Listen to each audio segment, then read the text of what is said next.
വംശീവിഭൂഷിതകരാൽ നവനീരദാഭാൽ പീതാംബരാത് അരുണബിംബഫലാധരോഷ്ടാൽ പൂർണേന്ദു സുന്ദരമുഖാൽ അരവിന്ദനേത്രാൽ കൃഷ്ണാത് പരം കിമപി തത്വമഹം ന ജാനേ.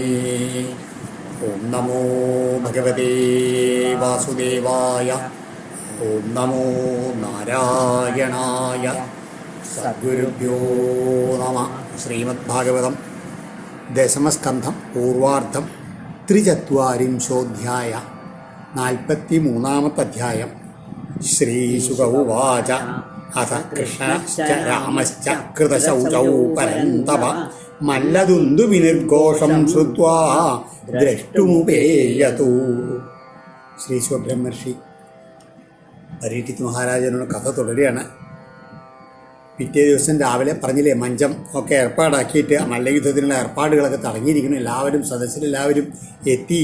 അങ്ങനെ ആ മല്ലയുദ്ധത്തിൻ്റെ പെരുമ്പറ ശബ്ദങ്ങൾ കേട്ടിട്ട് മല്ലദുന്ദുവി നിർഘോഷം ശ്രുത്വാ അഥ കൃഷ്ണശ്ച രാമശ്ച രാമകൃഷ്ണന്മാരെ രാവിലെ എഴുന്നേറ്റ് കൃതശൗചവും ദേഹശുദ്ധിയൊക്കെ വരുത്തിയതിന് ശേഷം ശ്രുത്വാ ദ്രഷ്ടുമുപെയ്തു മല്ലദുന്ദുഭി ഘോഷങ്ങളൊക്കെ കേട്ട സമയത്ത് അവർ ആ കൗതുകത്തോടെ ഒന്ന് കാണാൻ, നമുക്ക് പോയി കാണുക എന്ന് പറഞ്ഞിട്ട് രണ്ടുപേരും അതിന് പോയിട്ടാണ് പുറപ്പെട്ട് അവിടെ എത്തി, രംഗദ്വാരത്തിലെത്തി. രംഗദ്വാരം സമാസാദ്യ തസ്മിന്നാഗമവസ്ഥിതം അവശ്യൽ കുവലയാപീഠം കൃഷ്ണോഭഷ്ടപ്രചോദിതം.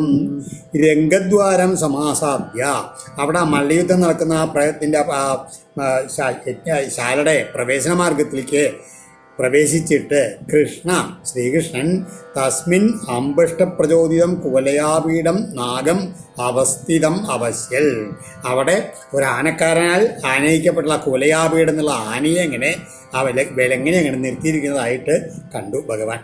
ബദ്ധ്വാ പരികരം ശൗരി സമൂഹ്യ കുടിലാളകൻ ഉവാച ഹസ്തിവം വാച മേഘനാഥ ഗംഭീരയാ. ആ പെട്ടെന്ന് ഭഗവാന് മനസ്സിലായി ഇത് തന്നെ ആക്രമിക്കാനുള്ള പുറപ്പാടാണെന്ന് മനസ്സിലാക്കിയിട്ട് പരികരം ബദ്ധ്വ അരക്കച്ചയൊക്കെ കെട്ടിമുറുക്കി കുടിലാളകാൻ സമൂഹ്യ തൻ്റെ ആ ചുരുണ്ടുള്ള അളകങ്ങളൊക്കെ എങ്ങനെ ഒതുക്കി കെട്ടി പിന്നിലേക്ക്. എന്നിട്ടോ മേഘനാഥ ഗംഭീരയാ വാച, ഇടിമുഴക്കം പോലെ ഗംഭീരമായിട്ടുള്ള വാക്കുകളെ കൊണ്ട് ശൗരി ഹസ്തിവം ഉവാച, ശൗരി എന്ന ശ്രീകൃഷ്ണൻ ആനക്കാരനോട് പറഞ്ഞു ഇങ്ങനെ: അമ്പഷ്ടമാർഗം നൗ ദേഹ്യവക്രമമാചിരം നോജേൽ സകുഞ്ചരം ത്വാദ്യ നയാമി യമസാധനം. ഹേ അമ്പഷ്ടടാ ആനക്കാരാ, നൗ മാർഗം ദേഹി ഞങ്ങൾക്ക് വഴി തരൂ, അപക്രമ മാറി നിൽക്കടാ അവിടുന്ന്, മാചിരം ഒട്ടും അമാന്തിക്കാൻ പാടില്ല, നോചേൽ അല്ലാത്ത പക്ഷം അദ്യ സകുഞ്ചരം ത്വാ ഈ ആനയോടുകൂടി നിന്നെയും യമസാധനം നേഷ്യാമി യമപുരിയിലേക്ക് അയച്ചു കളയുന്നുണ്ട് എന്നാണ് ഭഗവാൻ അവനെ ഇതോട് ദേഷ്യപ്പെട്ട് പറഞ്ഞത്. ഏവം നിർബൽസിതോ അമ്പഷ്ട കുപിതം ഗജം ചോദയാമാസ കൃഷ്ണായ കാലാന്തകയമോപമം. ഏവം നിർബൽസിത അമ്പഷ്ട, ഇപ്രകാരം അധിക്ഷേപിക്കപ്പെട്ട ആ ആനക്കാരൻ കോപിച്ചിട്ട് കാലാന്തകയമോപമം, കാലൻ, അന്തകൻ, യമൻ ഇവരോടെല്ലാം തുല്യമായിട്ടുള്ള ആ ഗജം, ആ ആനയെ കുവലയാപെടുന്നുള്ള ആനയെ കോപിതം അതിനെങ്ങോട്ട് കോപിപ്പിച്ചിട്ട് കൃഷ്ണായ ചോദയാമാസ ഭഗവാന്റെ നേർക്ക് അങ്ങോട്ട് പ്രേരിപ്പിച്ചു. കരീന്ദ്രസ്തമഹിധൃത്യ കരയണതരസാഗ്രഹീൽ കരാൽ വികളിത സോമും നിഹത്യ അങ്കൃഷ്വളീയതാ. ആ കരീന്ദ്ര, ആ കുവലയാപീഠം എന്നുള്ള ആന തരസാ അഭിദ്രുത്യ പെട്ടെന്ന് ഓടിവന്ന് കരേണ തം അഗ്രഹീൽ തുമ്പ് കൈകൊണ്ട് ഭഗവാനെ ഇങ്ങോട്ട് പിടിച്ചു. സ ഭഗവാൻ അമും നിഹത്യ അവനെ ആ കൈ മടക്കി ഇടിച്ച് കരാൽ വികളിത കരത്തിന് ആ തുമ്പിക്കൈയിൽ നിന്ന് പിടിയെ പിടിപ്പിച്ചിട്ട് അങ്ക്രീഷു അലീയത അവൻ്റെ കാലുകൾക്ക് അടിയിലേക്ക് അങ്ങോട്ട് ഒളിച്ചു. സംഘൃദ്ധമജക്ഷാണോ ഘ്രാണദൃഷ്ടി സകേശവം പരാമൃശൽ പുഷ്കരേണ സ പ്രസഹ്യ വിനിർഗത. ഘ്രാണദൃഷ്ടി, ഭഗവാനെ കാണാൻ കഴിയില്ല, കാലിൻ്റെ അടിയിലാണ്. അപ്പോൾ തുമ്പിക്കൈകൾ കൊണ്ട് അങ്ങനെ മൂക്ക് ഇങ്ങനെ മണം പിടിപ്പിച്ചതാണ്. ഘ്രാണദൃഷ്ടി സ ആന തം കേശവം അജഘ്രാണ സംക്രുദ്ധ, ഭഗവാനെ കാണാണ്ട് അങ്ങനെ കോപം മുഴുത്തിട്ട് പുഷ്കരേണ പരാമൃശൽ, തുമ്പികയുടെ അഗ്രം കൊണ്ട് അങ്ങനെ മടത്ത് നോക്കിയിട്ട് അവസാനം തപ്പിപ്പിടിച്ചു. അപ്പോൾ ഭഗവാൻ പ്രസഹ്യ ബലം പ്രയോഗിച്ചിട്ട് വിനിർഗത, വീണ്ടും തുമ്പികൈൻ്റെ ഇടയിൽ കയ്യിൽ നിന്ന് പിടിവിട്ട് അങ്ങോട്ട് കുതറിപ്പോന്നു. കാലാന്തകയമോപമെന്ന് അതിൽ ശ്രീധരീയത്തിൽ പറഞ്ഞ അന്തകോ മൃത്യു, കാല തന്നിമിത്തം, യമ തന്നിയന്ത, അതായത് അന്തകന് അതിൻ്റെ ഇതാണ് മൃത്യുവിൻ്റെ നിയന്താവാണ് യമൻ. ഇവരുടെ 3 പേരും വിശേഷിച്ച് അത്ര ഭീകരനാണ് ഈ കുവലയാപീഠൻ എന്നാണ് അതിൻ്റെ അർത്ഥം. അതിൻ്റെ മൃത്യുകാലം സമാഗതമായി, കാരണം മൃത്യു സന്നിഹിതനായി കഴിഞ്ഞു, മൃത്യുവിൻ്റെ നിയന്താവിൻ്റെ പിടിയിലുമായി എന്നൊക്കെയാണ്. ഇതുകൊണ്ട് ഇദ്ദേഹം അർത്ഥം കൽപ്പിക്കുന്നത്. ഭഗവാന്റെ അടുത്ത് എത്തിയപ്പോഴേക്കും ഇവരെല്ലാവരും കൂടി ഒരുങ്ങിയിട്ട് ഈ ആനയുടെ തന്നെ അവസാനം ആവാറായി എന്നാണ്. പുച്ഛേ പ്രഗൃഹ്യാദിബലം ധനുഷ പഞ്ചവിംശതിം വിജഗർഷയഥാനാഗം സുവർണ ഇവ ലീലയാ. ഈ അതിനുശേഷം ഭഗവാൻ എന്ത് ചെയ്തു? സുവർണ നാഗം ഇവ അതിബലം പുച്ഛേ പ്രഗൃഹ്യ, ഈ ആനയുടെ വാലുമ്പിൽ അങ്ങോട്ട് പിടിച്ച് എന്ത് ചെയ്തു? അവനെ അങ്ങോട്ട് ഇട്ട് ചുഴറ്റാൻ തുടങ്ങി എന്ന് പറഞ്ഞു. ഏതാണ്? പാമ്പ്. ഗരുഡൻ ഒരു പാമ്പിനെ എന്ന പോലെ അങ്ങനെ ആദ്യത്തെ ബലശാലിയായിട്ടുള്ള ഈ ആനയെ ഇങ്ങനെ വാലിൽ പിടിച്ചാണ് ചുഴറ്റിയിട്ട് ധനുഷ പഞ്ചവിംശതിം ലീലയാ യഥാ വിജകർഷ, ഒരു ലീല പോലെ ഒരു 25 വിൽപ്പാട് ദൂരത്തേക്ക് അങ്ങോട്ട് വലിച്ചങ്ങോട്ട് എറിഞ്ഞു ആന ഇങ്ങനെ ചുഴറ്റിയിട്ട്. സപര്യാവർത്തമാനേന സവ്യദക്ഷിണതോച്യുത ബഭ്രാമ ഭ്രാമ്യമാണേന ഗോവത്സേനേവ ബാലക. സവ്യദക്ഷിണത, ഇടത്തോട്ടും വലത്തോട്ടും പരിവർത്തമാനം ഇങ്ങനെ മാറി മാറി തിരിഞ്ഞുകൊണ്ടിരിക്കുന്ന ആനയോടൊപ്പം അച്യുത, ആ ശ്രീകൃഷ്ണൻ ഭ്രാമ്യമാനേന ഗോവത്സേന, ഒരു വട്ടം തിരിയുന്ന ഒരു മൂരിക്കുട്ടിയോട് കൂടിയുള്ള ഒരു ബാലനെ എന്ന പോലെ അങ്ങനെ ഭഗവാൻ അങ്ങനെ വട്ടം തിരിഞ്ഞു പറയുന്ന ആന വീണ്ടും ഭഗവാനെ പിടിക്കാൻ വന്ന സമയത്ത് ഇങ്ങനെ വട്ടത്തിൽ അങ്ങനെ കറക്കി ഭഗവാൻ കുറച്ച് നേരം ആ ആന പിന്നാലോടും. അപ്പോൾ വട്ടത്തിൽ ഇറങ്ങിയിട്ട് ആന എങ്ങനെ വട്ടം തിരിയാൻ തുടങ്ങി. തതോഭിമുഖമഭ്യേത്യ പാണിനാഹത്യവാരണം ദ്രവൻ പാതയാമാസ സ്പൃശ്യമാന പദേ പദേ.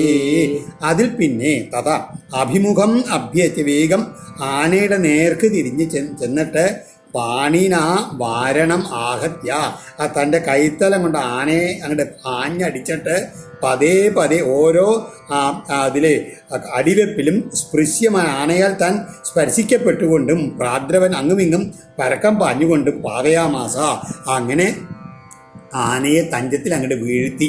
അതായത് ആനയെ തൊട്ടില്ല എന്ന് കളിക്കും ഭഗവാൻ പിന്നാലെ ഓടും, വീണ്ടും ആന പിടിക്കാൻ വരും. അങ്ങനെ ഇതായിട്ട് ആനയെ അങ്ങനെ ഓരോ അടിയും പിന്നാക്കെ വലിച്ചു കൊണ്ടുവന്നിട്ട് ആനയെ അങ്ങോട്ട് വീഴ്ത്തി. സധാവൻ ക്രീഡയാ ഭൂമൗ പതിത്വാ സഹസോത്ഥിത തമ്മത്വാ പതിതം ക്രുദ്ധോ ഗന്ധഭ്യം സോഹനൽക്ഷിതിം. ക്രീഡയാ സധാവൻ ഭൂമോ പതിത്വാ, അതിനുശേഷം ഭഗവാൻ അങ്ങനെ ഒരു ലീലയായിട്ട് ഓടിയിട്ട് നിലത്ത് വീടൂന്നങ്ങനെ അഭിനയിക്കും. സഹസാ ഉത്തിര, പെട്ടെന്ന് എഴുന്നേറ്റിട്ട് അവിടുന്ന് മാറും. അപ്പോഴേക്ക് ആനന്ദ ചെയ്യും. തം പതിതം മത്വ, ഭഗവാൻ വീണിരിക്കുമെന്ന് വിചാരിച്ച് നിലത്ത് വന്നിട്ട് ഭഗവാൻ നിലത്തുണ്ടെന്ന് കരുതിയിട്ട് ക്രോധം പൂണ്ടവനായിട്ട് ദന്താഭ്യാം ക്ഷിതി മഹനൽ, കൊമ്പുകളെ കൊണ്ട് അങ്ങനെ നിലത്തങ്ങോട്ട് കുത്തി.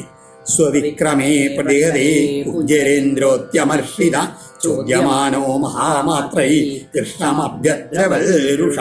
ഇങ്ങനെ ആനയും ഭഗവാനായിട്ട് കുറച്ചു നേരം കളിയുണ്ടായി. അപ്പോൾ കുഞ്ചരേന്ദ്ര സ്വവിക്രമേ പ്രതിഹതേ, തൻ്റെ ആ സ്വവിക്രമങ്ങളെല്ലാം വിഫലമായ സമയത്ത് ആ ആനശ്രേഷ്ഠൻ മുഴുത്ത വാശിയോടുകൂടിയും മഹാമാത്രൈ ചോദ്യമാന, ആനക്കാരാൽ പ്രേരിക്കപ്പെട്ടവനായും ഭവിച്ച് രുഷ, കോപത്തോടെ കൃഷ്ണം അഭ്യദ്രവൽ, വീണ്ടും ഭഗവാന്റെ അടുത്തേക്ക് അങ്ങോട്ട് ഓടി അങ്ങോട്ട് അണഞ്ഞു.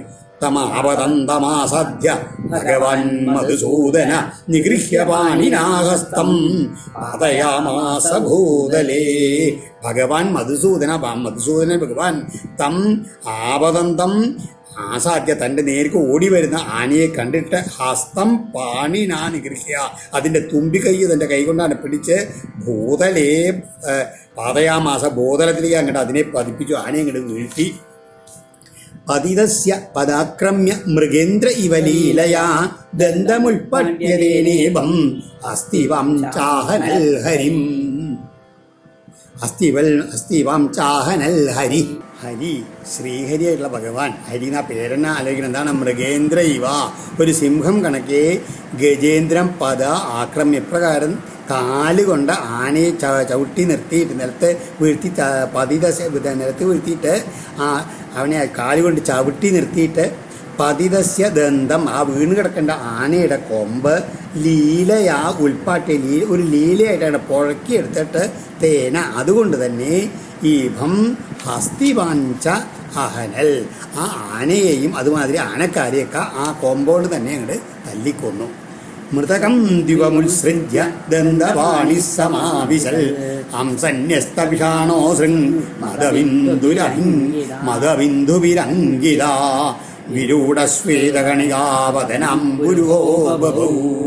അങ്ങനെ ആ മൃതകം ദ്വീപം ഉത്സൃജ, ചത്തുപോയിട്ടുള്ള ആനയെ വിട്ടുകളഞ്ഞിട്ട് ദന്തവാണി, ആനക്കൊമ്പ് കയ്യിൽ പിടിച്ചുകൊണ്ട് രണ്ടാളും ഓരോ കയ്യിൽ ആനയെ പിടിച്ചിട്ട്, ഒരു കൊമ്പ് ബലരാമൻ്റെ ചുവടിലുണ്ട്, ഒരു കൊമ്പ് ഭഗവാന്റെ ചുവടിലുണ്ട്. സമാവിശലായി കൊമ്പ് ചുവടിൽ വെച്ചുകൊണ്ടാണ് അങ്ങനെ രംഗപ്രദേശിക്കാൻ കടന്നു ചെല്ലുന്നത്. എങ്ങനെയാണ്? ഹംസന്യസ്ത വിഷാന, തോളിൽ വെക്കപ്പെട്ടതായിട്ടുള്ള ആനക്കൊമ്പോട് കൂടിയവനായും അസൃങ്മദബിന്ദുവി, ആനയുടെ രക്തത്തിൻ്റെയും മദനീരിൻ്റെയൊക്കെ തുള്ളികളെ കൊണ്ട് അങ്കിത അടയാളപ്പെട്ടവനായിട്ട് വിരൂഢശ്വേത കണികാവദന അമ്പുരുക, പരിശ്രമം കൊണ്ടുള്ള വേർപ്പു തുള്ളികളൊക്കെ അതിനെ പൊടിഞ്ഞിട്ടുള്ള മനോഹരമായിട്ടുള്ള താമരപ്പൂവുള്ള മുഖത്തോട് കൂടിയനായിട്ട് ബഭൗ, ഭഗവാൻ വിളങ്ങി എന്ന് പറയുകയാണ്. വൃതൗ ഗോപൈകരിപയൻ ബലദേവ ജനാർദ്ദനൗ രംഗം വിവിശതൂ രാജൻ ഗജദന്തവരായുധൗ. അങ്ങനെ പരീക്ഷിത്തെ ബലദേവ ജനാർദ്ദനോ, ആ ബലഭദ്രനും ശ്രീകൃഷ്ണനും ഗജദന്തവരായതോ, ആനക്കൊമ്പാവുന്ന ഉത്തമ ആയുധം ഇങ്ങനെ എന്തിക്കൊണ്ട് കതിവയൈ ഗോപൈവതോ, ഏതാനും ചില ഗോപന്മാരാൽ ചുറ്റപ്പെട്ടവരായിട്ട് രംഗം വിവിശതു, ആ മല്ലന്മാരുടെ ആ മല്ലരംഗത്തിലേക്ക് അങ്ങോട്ട് കടന്നു ചെന്നു. ആ സമയത്ത് ഉള്ള കാഴ്ചയാണ് മല്ലാനാമശന് നൃണം നരവര സ്ത്രീണാം സ്മരോ മൂർത്തിമാൻ ഗോപാനാം സ്വജനോ സതം ക്ഷിതിഭുജം ശാസ്താ സ്വപിത്രോ ശിശു മൃത്യുർഭോജപതേർ വിരാടവിദുഷാം തത്വം പരം യോഗിനാം വൃഷ്ണീനാം പരദേവദേവി വിദിതോ രംഗം ഗതഃ സാഗ്രജാ. വളരെ ശ്രേഷ്ഠമായിട്ടുള്ള ഒരു വാങ്മയ ചിത്രമാണ് ഇവിടെ.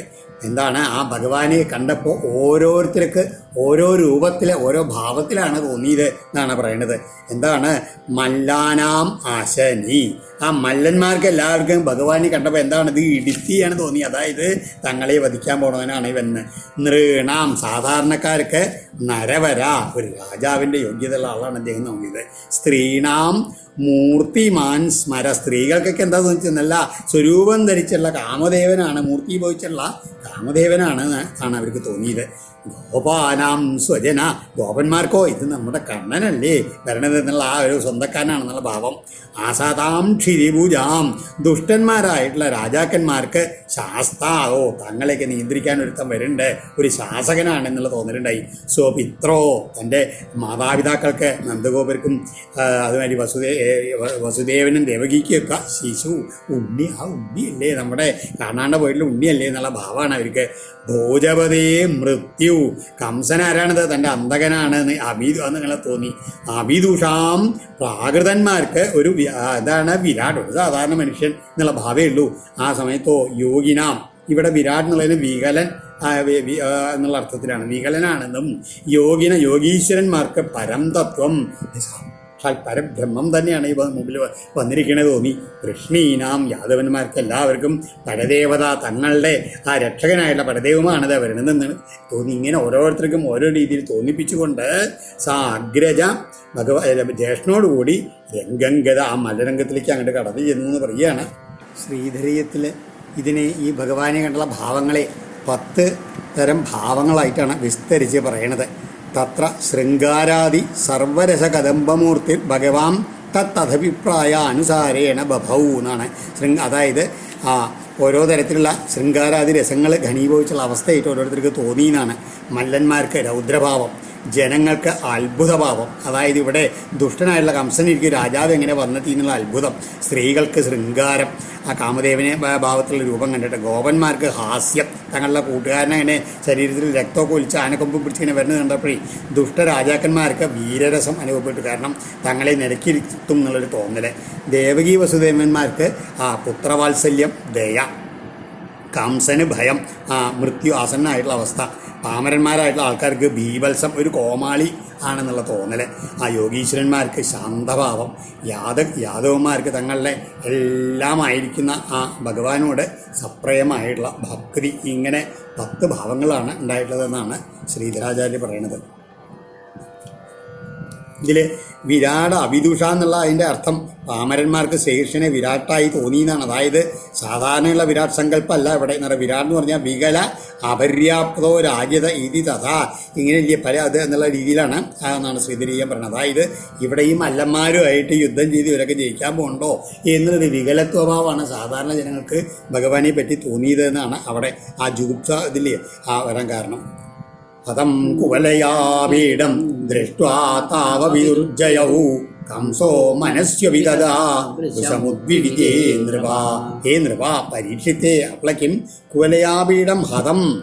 കുവലയാപീഠം നിഗ്രഹിക്കപ്പെട്ടിട്ടും തവോപി അവരിരുവേരും ദുർജയൗ ദൃഷ്ട്വാ, അതായത് ആനയെ കൊല്ലും ചെയ്തു. ഇവർ രണ്ടുപേരും അജയന്മാരാണെന്ന് മനസ്സിലാക്കി കണ്ടിട്ട് മനസ്വി അഭി, ധീരനാണെങ്കിൽ കൂടിയിട്ടുള്ള കംസ തഥാ ഭൃശം ഉദ്വിവിജേ, ഏറ്റവും പരിഭ്രാന്തനായി തീർന്നു കംസൻ കൂടി കണ്ടപ്പോ എന്ന് പറയുകയാണ്. തൗരേജതൂരംഗഗതൗ മഹാഭുജൗ വിചിത്രവേഷാഭരണസ്രഗംബരൗ യഥാ നടാവുത്തമവേഷധാരിണൗ മനക്ഷിവന്തൗ പ്രഭയാതിരീക്ഷതാം. അപ്പോഴേക്ക് അവരെ രംഗവേദിയിലേക്കാണ് കടന്നു ചെന്ന്. എങ്ങനെയാണ്? മഹാഭുജൗ, ആജാന ബാഹുക്കളാണ്. വിചിത്ര വേഷാഭരണ സ്രഗംബരൗ, വിചിത്രങ്ങളായുള്ള വേഷഭൂഷണങ്ങളൊക്കെ ധരിച്ചിട്ടുണ്ട്. മാലകളെ, വസ്ത്രങ്ങൾ, ഇങ്ങനെയൊക്കെയുള്ള അവര്. രംഗഗതു, മല്ലരംഗത്തിലേക്ക് വന്നവരുമായുള്ള തൗ, അവരിരുവരും പ്രഭയാ, തങ്ങളുടെ ശോഭ കൊണ്ട് നിരീക്ഷതാം മനക്ഷിബന്തോ, നോക്കി നിൽക്കുന്നവരുടെ എല്ലാവരുടെയും മനസ്സിനെ ഇളക്കി മറിച്ചുകൊണ്ട് ഉത്തമ വേഷത, ഏറ്റവും നല്ല വേഷങ്ങൾ അണിഞ്ഞ നടയ 2 നടന്മാരെ പോലെ വിളങ്ങി. രേജതു എന്നാണ് പറയുന്നത്. നിരീക്ഷിത ഉത്തമ പൂരുഷൗജന മഞ്ജസ്ഥിത നാഗരരാഷ്ട്രകാദ്രവ പ്രഹർഷവേഗുൽക്കലിലക്ഷണാനന പപൂർണതൃപ്ത നയനൈസ്തദാനനം. എന്ന് മാത്രമല്ല, പരീക്ഷിത്തേ, ഏ രാജ, നൃപ, മഞ്ചസ്ഥിത നാഗരാഷ്ട്രക ജന, മഞ്ചത്തിലിരിക്കുന്നവരായിട്ടുള്ള സഭയിലിരിക്കുന്ന നഗരവാസികൾ, മറ്റ് നാട്ടുകാരായിട്ടുള്ള ആൾക്കാർ, ജനങ്ങൾ, അവരെല്ലാവരും ഉത്തമ പുരുഷൗ തൗ നിരീക്ഷ, ഉത്തമ പുരുഷന്മാരായിട്ടുള്ള അവരെ കണ്ടിട്ട് പ്രഹർഷ വേഗോൽക്കലിതേക്ഷണാനന, അത്യാനന്ദകൊണ്ട് അങ്ങനെ വിടർന്ന കണ്ണുകളോട് കൂടിയിട്ടും മുഖത്തോടും കൂടിയവരായിട്ട് തത് ആനനം നയനൈ പപു, അവരെ 2 പേരുടെ തിരുമുഖത്തെ എങ്ങനെ കണ്ണുകളെ കൊണ്ട് അങ്ങനെ പാനം ചെയ്തുകൊണ്ട് തൃപ്ത, അവർക്ക് എത്ര പാനം ചെയ്തിട്ട് മതി വന്നില്ല എന്ന് പറയുകയാണ്. എന്നിട്ടോ പിബന്ധ ഇവ ചക്ഷുഭ്യം ലിഖന്ത ഇവ ജിഹ്വയാ ജിഘ്രന്ത ഇവ നാസാഭ്യം ശിഷ്യന്ത ഇവ ബാഹുബി. അവരെങ്ങനെയാണ് തങ്ങളുടെ കണ്ണുകളെ കൊണ്ട് ചക്ഷുർഭ്യാം പിബന്ധ ഇവ, പ്രേക്ഷകരെല്ലാവരും തങ്ങളുടെ കണ്ണുകളെ കൊണ്ട് അങ്ങനെ പാനം ചെയ്യുന്നവരെന്നോണം. ജിഹ്വയ, നാവ് കൊണ്ട് അങ്ങനെ ലിഖന്ത നക്കുന്നവരെന്നോണവും. നാസാഭ്യാം, നാസികാദ്വാരങ്ങളാൽ അങ്ങനെ ജിഘ്രന്ത ഇവ മണക്കുന്നവരെന്നോണവും. ബാഹുബി, കൈകളാൽ ശിഷ്യന്ത ആശ്രയിക്കുന്നവരെന്നോണവും ചെയ്യുന്നതായി തോന്നി എന്ന് പറയുകയാണ്. അവർക്ക് എല്ലാവർക്കും ഭഗവാനും ബലരാമനെയും കണ്ടു കഴിഞ്ഞിട്ട് എല്ലാ ഇന്ദ്രിയങ്ങളും അവരിൽ അങ്ങോട്ട് മുഴുകിച്ചേർന്നു എന്ന് പറയുകയാണ്. ഊജു പരസ്പരം ദേവൈ യഥാദൃഷ്ടം യഥാശ്രുതം തദ്രൂപഗുണമാധുര്യ പ്രാഗൽഭ്യസ്മാരിതായിവ.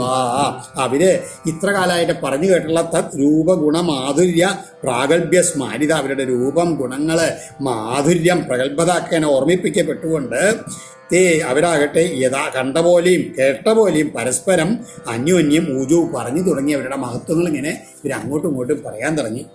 പിബന്ധൈവ ചക്ഷുർഭ്യാം എന്നുള്ള ശ്ലോകത്തിന് വേറെ രീതിയിൽ അർത്ഥം കൽപ്പിക്കുക. അതായത് രാമകൃഷ്ണന്മാരെ അവരേക്ക് നോക്കുമ്പോൾ അവർ രണ്ടുപേരും തങ്ങളെ എല്ലാവരും നേത്രങ്ങളെ കൊണ്ട് അങ്ങനെ പാനം ചെയ്യുകയാണെന്നും അതുമാതിരി അവർ തങ്ങളുടെ നാസാദ്വാരത്തിലൂടെ തങ്ങളെല്ലാം ഉള്ളിലേക്ക് വലിക്കുകയാണെന്നും അവരുടെ കൈകളെ കൊണ്ട് തങ്ങളെല്ലാവരും ആലിംഗനം ചെയ്യുകയാണെന്നും ഇങ്ങനെ ഞങ്ങൾക്ക് എല്ലാം തോന്നി എന്നുള്ള രീതിയിൽ. അതായത് ഈ ജീവാത്മാക്കൾക്ക് എല്ലാം തോന്നി ആധ്യാത്മിക ഭാവത്തിൽ ആ പരമാത്മാവായിട്ടുള്ള ആ ഭഗവാൻ തങ്ങളെയെല്ലാം അങ്ങനെ ആ ഇന്ദ്രിയങ്ങളിലൂടെ അങ്ങനെ ആത്മാവിലേക്ക് മെല്ലെ മെല്ലെ മെല്ലെ പ്രവേശിക്കുകയാണെന്ന് അവർക്കൊക്കെ തോന്നി എന്നൊരു ഭാവത്തിലും പറയാം. ഇവിടെ സ്മരന്ത സ്മാരിത ഇവ എന്ന് പറഞ്ഞില്ലേ, അതായത് പ്രാഗൽഭ്യ സ്മാരിത ഇവ, അതായത് അവരിങ്ങനെ ഭഗവാന്റെ കൈകളങ്ങനെ കാണുമ്പോഴേക്കും അവർക്ക് ഓർമ്മ വരികയാണ് ആ ബകാസുരനെയും മറ്റും നിഗ്രഹിക്കണമെന്ന് വെച്ചാലേ എത്ര കരുത്തുണ്ടാവണം ആ ഈ കൈകളല്ലേ ഉണ്ടല്ലേ ആ ബകാസുരനെയൊക്കെ വധിച്ചിട്ട് എന്നുള്ളത് ഭാവം. അതുമാതിരി ഇങ്ങനെ ഓരോന്ന് ചെറിയ കുട്ടികളെ മാതിരിയാണ് ഇവർ വരണതേ. ആ ധനുർഭംഗം എന്നുള്ളതൊക്കെ കണ്ടതൊക്കെ അത്ഭുതം തോന്നുന്നു. അവർ ആലോചിച്ച് നോക്കുകയാണ്. അവരിങ്ങനെ ഓരോ അത്ഭുത ലീലകളും ഓർത്തിട്ടും കേട്ടിട്ടും അവരതിനെ പ്രാപ്തരാണെന്ന് ബോധ്യപ്പെട്ടു എന്നാണ് ഈ പറയണത്. ഏതൗ ഭഗവത സാക്ഷാൽ ഹരേർനാരായണസ്യ ഹി അവതീർണാവിഹാംശേന വസുദേവസ്യ വേശ്മനി.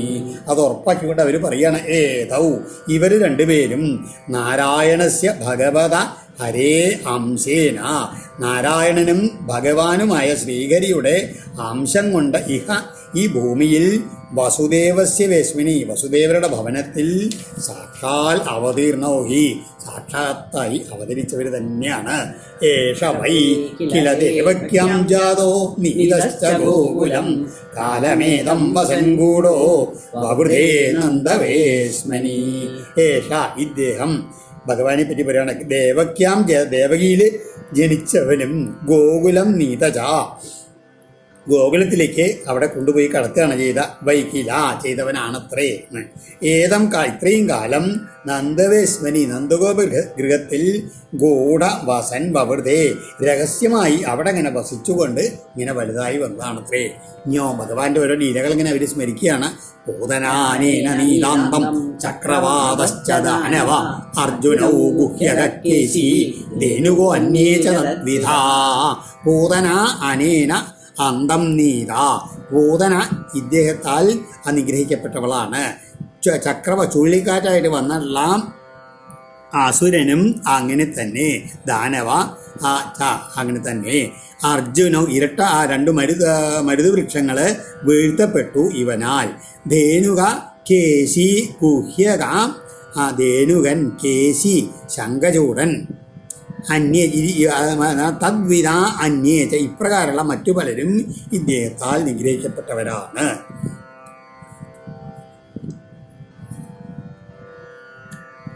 ഗാവ സപാല ഏതേന ദാവാഗ്നേ പരിമോചിത കാളിയോ ദമിത സർപ്പ ഇന്ദ്രശ്ച വിമതകൃത. ഏതേന ഇദ്ദേഹത്താൽ സപാല ഗാവ പാലകന്മാരോട് പോയിട്ടുള്ള പശുക്കൾ ദാവാഗ്നേ കാട്ടിതിയിൽ നിന്ന് മോചിപ്പിക്കപ്പെട്ടവരായി. കാളിയ സർപ്പ കാളിയൻ എന്നുള്ള പെരുമ്പാമ്പ് ദമി അങ്ങനെ അവൻ്റെ ദർപ്പഹീനനാക്കപ്പെട്ടു. ഇന്ദ്രജാതെ കാളിയൻ എന്ന വിഷസർപ്പത്തിനെ അവൻ്റെ ദർപ്പഹീനനാക്കി തീർത്തു. ഇന്ദ്രം ദേവേന്ദ്രൻ പോലും മതഹീനനായി തീർന്നു ചെയ്യപ്പെട്ടു ഇവനാൽ. സപ്താഹം ഏകഹസ്തേന ധൃതോദ്രിപ്രവരോ അമുന വർഷവാദാശനിഭ്യശ്ച പരിത്രാതം ച ഗോകുലം. അമുന ഇദ്ദേഹത്താൽ തന്നെ ഏകഹസ്തേന സപ്താഹം ഒറ്റ കൈ കൊണ്ട് 7 ദിവസം അദ്രിപ്രവര ഈ ഗോവർദ്ധന പർവ്വതം എന്ന വൻ പർവ്വതം ധൃത പൊക്കിപ്പിടിക്കപ്പെട്ടു. വർഷവാദാശനിഭ്യജ മഴ കാറ്റ് ഇത്യാദികളിൽ നിന്ന് ഗോകുലം പരിത്രാതം ച ഗോകുലം സംരക്ഷിക്കപ്പെടുകയും ചെയ്തു. ഗോപ്യോസ്യ നിത്യമുദിത ഹസിത പ്രേക്ഷണം മുഖം പശ്യന്ത്യോ വിവിധാംസ്താവം തരന്തി സ്മാശ്രമം മുദാ. നിത്യമുദിത ഹസിത പ്രേക്ഷണം ഈ ഭഗവാന്റെ എപ്പോഴും ആ മോദജനക സന്തോഷം ജനിപ്പിക്കുന്നതായിട്ടുള്ള മന്ദഹാസവും ഭഗവാന്റെ കടാക്ഷ വീക്ഷണങ്ങളും ചേർന്നതായിട്ടുള്ള അസ്യ മുഖം മുദാ പശ്യന്തി. ഇതിൻ്റെ മുഖം എപ്പോഴും ഇങ്ങനെ നോക്കിക്കൊണ്ടിരുന്ന ഗോപികമാര് വിവിധാൻ താപാൻ പല വിധത്തിലുള്ള വ്യസനങ്ങളെ ആശ്രമം യാതൊരു പ്രയാസവും കൂടാതെ തരന്തി സ്മ തരണം ചെയ്തിട്ടുണ്ട്. അതായത് അവരുടെ ആദിഭൗതികവും ആദിദൈവികവും ആധ്യാത്മികമായിട്ടുള്ള എല്ലാ താപങ്ങളിൽ നിന്നും ഈ ഗോപികളെല്ലാം അവർ നിമിത്തരായത് ഭഗവാന്റെ ആ മുഖത്തിൻ്റെ ദർശനം കൊണ്ട് മാത്രമാണ്. വദന്ത്യനേന വംശോയം യദോ സുബഹു വിശ്രുത ശ്രിയം യശോ മഹത്വം ച ലപ്സ്യതേ പരിരക്ഷിത എന്നു മാത്രമല്ല അനേന പരിരക്ഷിത ഇദ്ദേഹത്താൽ സംരക്ഷിക്കപ്പെട്ടതായിട്ട് യദോ അയം വംശം ഈ യദുവിൻ്റെ വംശം മുഴുവൻ ഇങ്ങനെയാണ് സുബഹുവിശ്രുത അങ്ങേയറ്റം പ്രശസ്തമായി ശ്രിയം യേശ മഹത്വം ച ലപ്സ്യതേ ഇദ്ദേഹത്താൽ രക്ഷിക്കപ്പെടും ചെയ്യും. അദ്ദേഹത്തിൻ്റെ ആ ലക്ഷയിൽ ശ്രീത്വം യേശ നല്ല യശസ് ആ മഹത്വം എല്ലാം പ്രാപിക്കപ്പെട്ടതായിട്ട് വരും തീരും. യദുവംശത്തിന് മുഴുവൻ രക്ഷ നൽകുന്നതിനായിട്ട് ഭഗവാൻ തീരുന്ന വിദ്വാൻമാർ പറയുന്നുണ്ട്. എന്നും കൂടി എല്ലാവരും പറയണം ഇങ്ങനെ. അയം ചാസ്യഗ്രജ ശ്രീമാൻ രാമകമലലോചന വലംബോ നിഹിതോ നിഹതോ യേന വത്സകോ യേ ബഗാദയാ. ഇനി ബലരാമനെ നോക്കി പറയുകയാണ്, ശ്രീമാൻ കമലലോചന അയം നല്ല ശ്രീമാനായിട്ടുള്ള താമരക്കണ്ണനായുള്ള ഇദ്ദേഹം ഈ അയം രാമ ഈ ബലരാമൻ അസ്യ അഗ്രജ ഈ കൃഷ്ണൻ്റെ ജ്യേഷ്ഠ സഹോദരനാണത്രേ. ഇദ്ദേഹത്താലാണത്രേ പ്രളംബൻ വത്സകൻ അതായത് വത്സാസുരൻ എന്നിവരൊക്കെ വധിക്കപ്പെട്ടതെന്ന് പറയുകയാണ്. അവരും കൊല്ലപ്പെട്ടു എന്നൊക്കെ പറയുകയാണ്. വിളംബൻ വത്സൻ ഭഗനൊക്കെ കൊന്ന് ബലരാമനാണെന്ന് അങ്ങനെ ഓരോരുത്തരെ കഥ കേട്ടിട്ട് പറയുകയാണ്. യഥാർത്ഥത്തിൽ വത്സാസുരനെയും ബകാസുരനെയും ഭഗവാനും ധേനുവിനെയും ബലരാമനുമാണ് വധിച്ചത്. ഇവിടെ കൂടുതൽ ജനങ്ങൾക്ക് അതങ്ങനെ കേട്ടറിവായത് കാരണം ചെറിയ ഇതിങ്ങനെ വ്യത്യാസം വരുന്നില്ല. വലിയ സംഭവങ്ങൾ വലിയ വൈരുദ്ധ്യമൊന്നുമില്ല. കേൾവിയിൽ വന്നുള്ള പ്രമാദം ആണ്. അത് ഇവിടെ പ്രമാണാക്കേണ്ട ആവശ്യമില്ല എന്നാണ് ശ്രീധരാചാര്യ പറഞ്ഞത്. ജനേഷ്വേവം ബ്രുവാണേഷു തൂര്യേഷു നിനദൽ സുജ കൃഷ്ണരാമോ സമാഭാഷ്യ ചാണൂരോ വാക്യമബ്രവീൽ ഹേ നന്ദസൂനോ ഹേ രാമ ഭവന്തൗ വീരസമ്മതൗ നിയുദ്ധകുശലൗ ശ്രുത്വാ രാജ്ഞാഹൂതൗ ദിദൃക്ഷുണാ പ്രിയം രാജ്ഞപ്രകുർവന്ത്യ ശ്രേയോ വിന്ദന്തി വൈ പ്രജാ മനസാ കർമ്മണാ വാചാ വിപരീതമവന്യതാ. ഇങ്ങനെ ആ സദസ്സിലുള്ള ജനങ്ങളെല്ലാം ഇപ്പോഴും അങ്ങോട്ടും ഇങ്ങോട്ടും ഓരോന്ന് പറഞ്ഞുകൊണ്ടിരിക്കുന്ന സമയത്ത് ഈ വാദ്യഘോഷങ്ങളൊക്കെ മുഴങ്ങി ഇരിക്കുന്ന സമയത്ത് മല്ലന്മാരിൽ പ്രമുഖനായിട്ടുള്ള ചാണൂരം വന്നിട്ട് രാമകൃഷ്ണന്മാരെ അങ്ങനെ അടുത്തേക്ക് വിളിച്ചു എന്നിട്ട് പറഞ്ഞു, എടോ നന്ദഗോപന്മാരുടെ പുത്രനെ, എടാ ബലരാമ, നിങ്ങൾ ഇരുവരും വലിയ വീരന്മാരാണെന്ന് ഇതാ ജനസമ്മതി നേടിയിട്ടുള്ള ആൾക്കാരാണ്. നിങ്ങൾ നോക്കൂ, ഈ മല്ലയുദ്ധത്തിൽ സമർത്ഥരാണെന്ന് കേട്ടിട്ട് അതൊന്ന് കാണാൻ വേണ്ടിയിട്ട് രാജാവായിട്ടുള്ള കംസനാൽ നിങ്ങളെ ക്ഷണിച്ച് കൂട്ടിക്കൊണ്ട് വന്നിരിക്കുകയാണ്. അവിടെ രാജ്ഞാഹൂതൗദിദൃക്ഷുണ നിയുദ്ധകുശലൗ ശ്രുത്വ നിങ്ങൾ രണ്ടുപേരും വളരെ ശ്രേഷ്ഠന്മാരാണെന്ന് കേട്ടിട്ട് പിന്നെയോ അതുകൊണ്ട് പ്രിയം രാജ്ഞ പ്രകുർവന്ത്യ അങ്ങനെ രാജാവിൻ്റെ ആ ആഗ്രഹം അങ്ങനെയാണെന്ന് വെച്ചാൽ ആ പ്രിയം ചെയ്യുന്ന പ്രജകൾക്ക് എന്തുണ്ടാവും? ശ്രേയോവിന്ദ് ശ്രേയസ് ലഭിക്കും. അല്ലാത്തവർക്കോ വിപരീതം അതോ അല്ലാത്തവർക്ക് അനർത്ഥവും വരും എന്നൊക്കെ പറഞ്ഞ് ഇവരോട് ആ ചാണൂരം വന്ന് പറഞ്ഞു.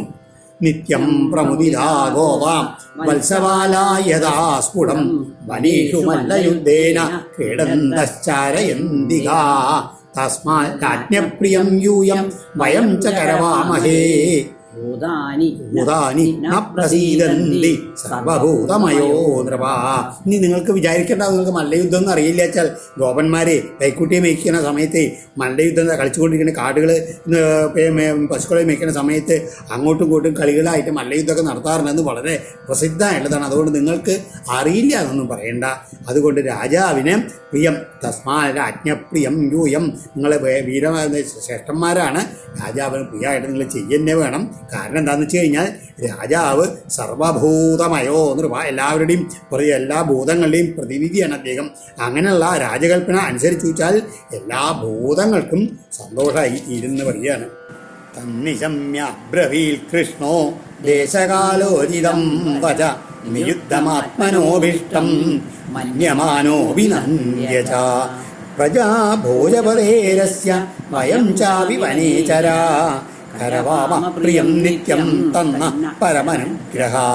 ഇങ്ങനെയുള്ള തന്നിശമ്യ അബ്രവീൽ ആ ചാണൂരിൻ്റെ വാക്കുകൾ കേട്ട് ഭഗവാൻ എങ്ങനെയാണ് നിയുദ്ധം ആത്മാനോഭീഷ്ടം, തനിക്കും ദ്വന്ദ്വയുദ്ധം ഇഷ്ടമാണെന്ന് ഭഗവാൻ അറിയാം. അങ്ങനെ കരുതിയിട്ടുള്ള ഭഗവാൻ ചാണൂരിനെ അഭിനന്ദിച്ചിട്ട് ദേശത്തിനും കാലത്തിനും യോജിക്കും വിധത്തിൽ ഇപ്രകാരം പറഞ്ഞു. എന്താണ്? വൃന്ദാവനത്തിൽ സഞ്ചരിക്കുന്ന ഞങ്ങളും അതുമാതിരി ഈ നിങ്ങളും, അതായത് വയം ചാപി വനേചര പ്രജാ ഭോജപതേര, നിങ്ങളെല്ലാവരും എല്ലാം അങ്ങനെയാണ്, രാജാവിൻ്റെ പ്രജകളാണ്. അപ്പോൾ രാജഹിതം നിറവേറ്റ് തന്നെയാണ് വേണ്ടത്. അതുതന്നെയാണ് നമുക്കും അനുഗ്രഹം തന്ന പരമനുഗ്രഹം. അതെല്ലാം നമുക്ക് രണ്ടുപേർക്കും അനുഗ്രഹത്തിനായിട്ട് തന്നെയാണ്. പക്ഷെ ഭഗവാൻ പറയുകയാണ്, ബാലാവയം തുല്യബലേ ക്രീഡിഷ്യാമോ യഥോചിതം ഭവേന്നിയുദ്ധം അധർമ്മ സ്പൃശൻ മല്ലസവാസദ. പക്ഷെ നോക്കൂ, ഈ ഒരു അധർമ്മം വരെ, അതായത് ബാലന്മാരായിട്ടുള്ള ഞങ്ങളോട് തുല്യം ബലമുള്ള ആൾക്കാരായിട്ട് ഇങ്ങനെ ക്രീഡിച്ച് കളിക്കാം. മല്ലയുദ്ധം വളരെ ഉചിതം പോലെ ആകട്ടെ, മല്ല സ്വഭാവവാസികൾക്ക് അധർമ്മം വരാതെ ഇരിക്കട്ടെ എന്ന് പറയുകയാണ്. അതായത് നിങ്ങൾ വലിയ തടിയന്മാരായിട്ടുള്ള ഞങ്ങളോട് എങ്ങനെയാണ് ഞങ്ങൾ ഈ മല്ലയുദ്ധം നടത്തുക? ഞങ്ങളുടെ സമന്മാരോടല്ലേ ചെയ്യാൻ പറ്റൂ എന്നാണ് ഭഗവാൻ ചോദിച്ചതിൻ്റെ സംശയം. ചാണൂരൗവാച നബാലോ ന കിശോരസ്ത്വം ബലശ്ച ബലിനം വര ലീലയേ ബോഹതോയേന സഹസ്രദ്വിവസത്വഭേ. അപ്പോൾ ചാണൂരം പറയാണ്, എന്താ നിങ്ങളെ നബാലോ, നിങ്ങൾ കുട്ടികളൊന്നല്ല, കിശോരന്മാരും അല്ല, ബലവാന്മാരിൽ ബലശ്ച ബലിനാം വര. ബലവാന്മാരാണ് പറയണ. കാരണം 1000 ആനകളുടെ സഹസ്രദ്യുപസത്വബിൽ 1000 ആനകളുടെ ബലമത്തെ കുവലയാപീഠത്തെ ഒരു ലീലയായിട്ട് കൊന്ന് നിഗ്രഹിച്ചനല്ലേ നീയെന്ന് ചോദിക്കുകയാണ്. തസ്മാ, പിന്നെയോ അതിനാൽ നിങ്ങൾ ബലവന്മാരായിട്ടുള്ള ഞങ്ങളും മല്ലയുദ്ധത്തിന് അർഹതയുള്ളവർ തന്നെയാണെന്ന് പറയുന്നത്. തസ്മാൽ ഭവൽഭ്യം ബലിഭിർ യോദ്ധവ്യം നാനയോത്ര വൈ മൈ വിക്രമവാർഷ്ണേയ ബലേന സഹമുഷ്ടിക. അതുകൊണ്ട് നിങ്ങൾ മല്ലയുദ്ധത്തിന് അർഹതയുള്ള ആൾക്കാർ തന്നെയാണ്. നമ്മളെല്ലാവരും തുല്യ ബലം തന്നെയാണ്, ബലമില്ല എന്ന് പറയണ്ട. അതുകൊണ്ടൊരു കാര്യം ചെയ്യാം. ചാണൂരം പറയാണ്, ഞാൻ നിന്നോടും ഭഗവാനോട് പറയാണ്, നിന്നോടും മുഷ്ടികൻ ബലരാമനോടും ദ്വന്ദ്വയുദ്ധം ആരംഭിക്കാം എന്ന് പറയാണ്. ഓം ശ്രീകൃഷ്ണാർപ്പണമസ്തു. ഇതി ശ്രീമദ്ഭാഗവതേ മഹാപുരാണേ പാരമഹംസ്യാം സംഹിതായാം ദശമസ്കന്ധേ പൂർവാർദ്ധേ കുവലയാപീഠവതോ നാമ 340 സർവത്ര ഗോവിന്ദനാമ സങ്കീർത്തനം. ഗോവിന്ദ ഗോവിന്ദ.